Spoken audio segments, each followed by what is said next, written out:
Bien tenté! Salut tout le monde, c'est Xavier, bienvenue sur Watch Mojo français. Aujourd'hui on se retrouve pour le top 10 des révélations que tout le monde a vu venir.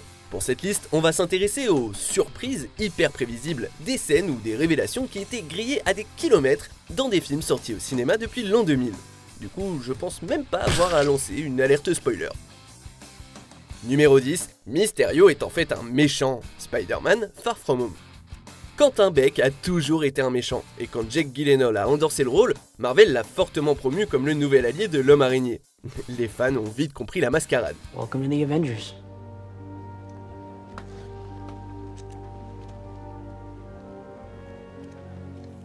Après tout, Mysterio n'est pas connu chez les fans de super-héros comme le maître des illusions pour rien.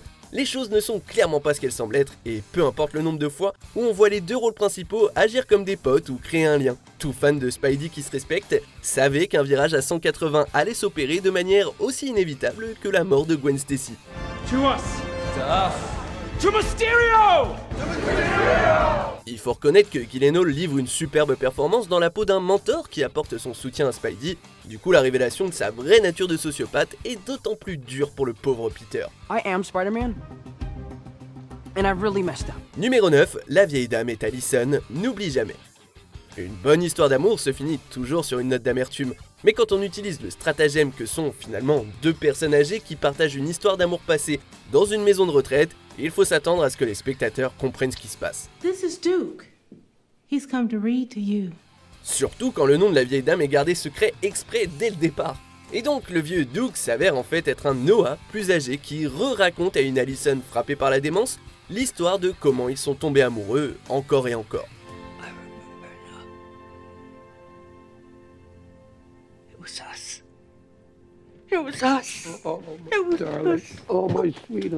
Leur mort ensemble rend la fin déchirante, ce qui est souvent le cas dans les films populaires qui utilisent le cliché du « c'était le narrateur depuis le début », comme dans Édouard aux mains d'argent et plein d'autres.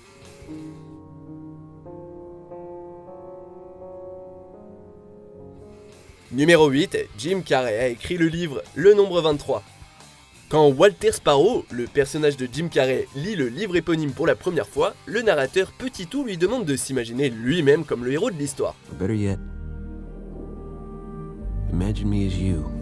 Très vite, la propre vie et les délires de Walter convergent avec ceux du personnage dans le bouquin, dont l'obsession pour le nombre 23, les envies de meurtre de sa moitié et la paranoïa. It's like it's imitating my life. You can't be serious. On nous donne très peu d'informations quant à l'auteur du livre, crédité seulement sous le pseudonyme évident Top Secrets.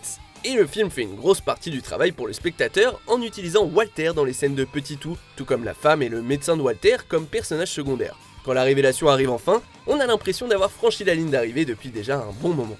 You wrote the book, Walter.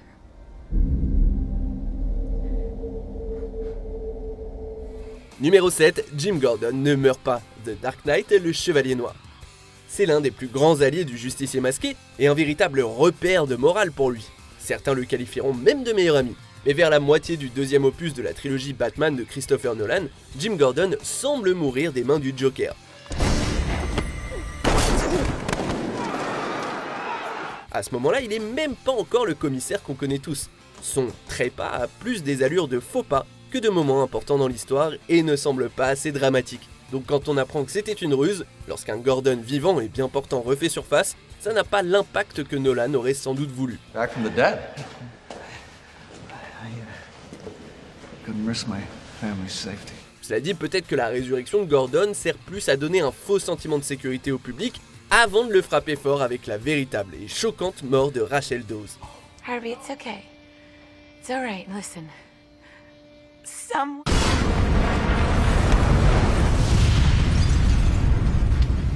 Numéro 6, le Dr Gordon est en fait le complice de Jigsaw, Saw 3D, chapitre final. En parlant de Gordon pas vraiment mort, le docteur Lawrence Gordon est l'une des deux premières victimes qu'on voit dans la franchise Saw, apparaissant pour la première fois enchaîné dans une salle de bain avec Adam. What's going on here? My name is Lawrence Gordon. I'm a doctor. I just woke up here, just like you. Lors du climax du premier film, le bon vieux médecin apparaît une dernière fois, s'échappant du premier piège de Jigsaw en se sciant le pied. Il se tire alors de la salle de bain pour aller chercher de l'aide, et on n'a plus de nouvelles de lui pendant les 5 opus qui suivent.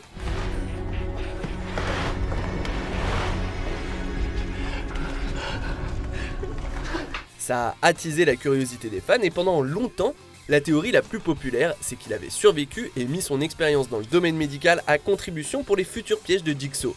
En plus de sa sinistre apparition dans Saw 3D, c'est bel et bien ce qui nous est révélé avec la conclusion du film. Game over. Numéro 5, la relation avec Sophie était le fruit de l'imagination d'Arthur, Joker. C'est l'un des rayons de soleil dans la vie de l'homme qui allait devenir l'un des méchants les plus emblématiques de l'histoire, alors évidemment que ça n'allait pas durer. Hey!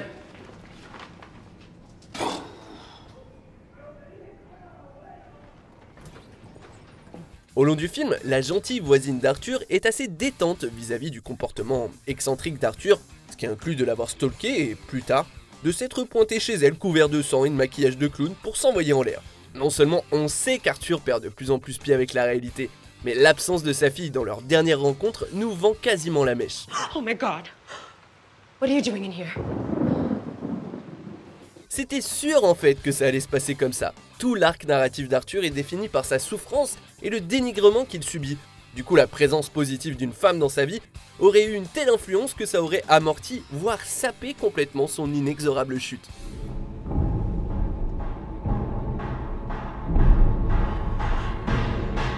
Numéro 4, Nick Fury n'est pas mort, Captain America, le soldat de l'hiver. Samuel L. Jackson s'est fait buter par des raptors, des requins, des senior Sith, pourtant personne ne croyait vraiment à sa mort des mains d'assassins de comics. See, it's stuff like this that gives me trust issues. Même si cette star de Marvel meurt apparemment à même pas la moitié du deuxième opus solo de Captain America, les bandes annonces ont dévoilé un plan d'un Fury blessé et marqué qui se remet d'une offensive. About damn time. Ça aurait vraiment dû être retiré au montage, surtout étant donné que le focus principal du film, ce sont les tentatives du Cap et de la Veuve Noire d'éradiquer la corruption au sein du Shield sans pouvoir être aidés par leur respectable chef.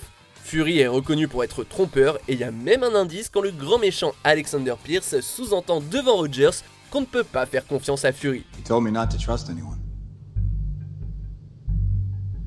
I wonder if that included him. Numéro 3, Benedict Cumberbatch et Khan, Star Trek Into Darkness. Who are you?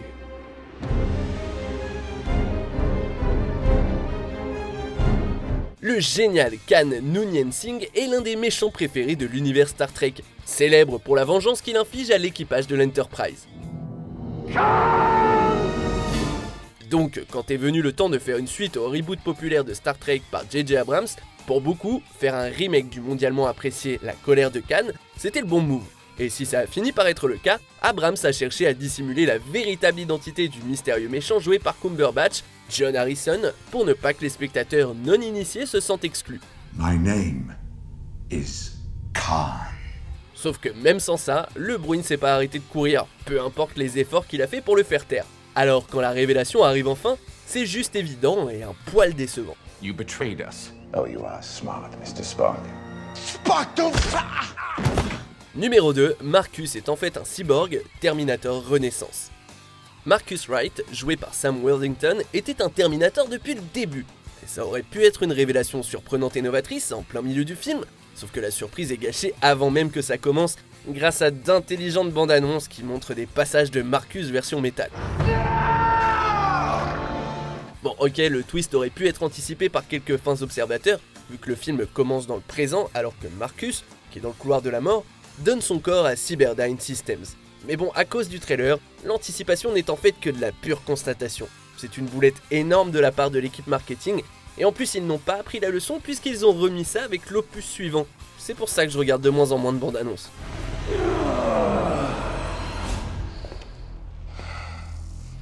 That hurt. Que voulez-vous que je vous dise? Tous les films ne peuvent pas être des Usual Suspects ou des Seven. En plus, c'est pas parce que quelque chose était évident que c'est mauvais, hein. D'ailleurs, j'avais kiffé le numéro 1 à l'époque. Faudrait que je le revoie pour être sûr, ça fait un bail. Quoi qu'il en soit, regardons quelques mentions honorables ou déshonorables, et je vous révélerai la révélation que tout le monde avait vu venir. Johnny Depp est un meurtrier, fenêtre secrète. It don't matter. You won't be scared long. La bataille finale n'a pas vraiment eu lieu, Twilight chapitre 5, révélation partie 2. Now you know. That's your future. Unless you decide on another course. le mauvais androïde survit, Alien Covenant.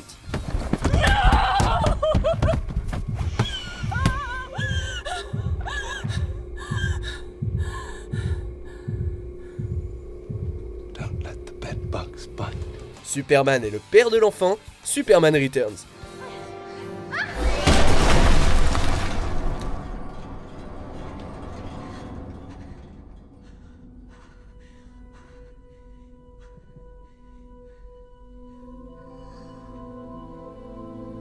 Robert De Niro est l'ami imaginaire, trouble jeu. It's okay. Daddy's gone now. On arrive presque à la fin. Nous publions de nouvelles vidéos chaque jour, alors abonnez-vous et activez la petite cloche et les notifications sur téléphone pour ne rien rater. Numéro 1, c'était pas le livreur de pizza, Phone Game. Une fois que l'appel téléphonique cauchemardesque que Stu a avec un sniper est terminé, les autorités tombent sur le corps d'un livreur de pizza que le héros avait méprisé plus tôt dans le film et l'identifie à tort comme le coupable. Recognize him? Yeah, he was down there trying to deliver me a pizza 10 minutes before I got the call. Mais quiconque a un peu fait gaffe dès le début s'est rendu compte que la voix du bouc émissaire à pizza n'a rien à voir avec la douce voix de Kiefer Sutherland qu'on entend tout au long de ce chef-d'œuvre de tension.